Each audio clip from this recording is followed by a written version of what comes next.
Assalamu alaikum musulman bir tuğanlar, sizler men bazarga bar tuğanlar, suyunçu tuğanlar, rubl dagın kötörüldü tuğanlar.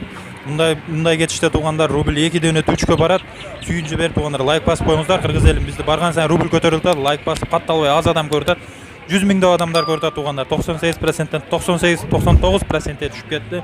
Like basıpay kattalbay görüp atkanlar. Anan qoңгуроочон basıp көрүңүздөр tuğanlar. Az banklar keyin обмен валюталар болот. 1.17 Optima bankta Kırgız elim. 1.16 Eko İslam Bank'ta rubl Жалал-Абад облусунан Жаштар шаарынан Кыргыз элим 1.18 болуп калды КСБ банкта 1180 сом болду туугандар көтөрүлүп жатат саат сайын көтөрүлдү. Бул банктарда обмен валюталарда болсо 2-4төн көрдүк 1240 сом болуп жатат. Аны отдельный видео кылып чыгарабыз туугандар. Ошондуктан каналга катталып коңгуроочону басканды унутпаңыздар. Азыр 1 сааттардан кийин бул кечки баалары түштөн кийинки туугандар Базар Коргон шаарынан ал видеону да чыгарабыз обмен валюталарын. Катталыңыздар, лайк басыңыз.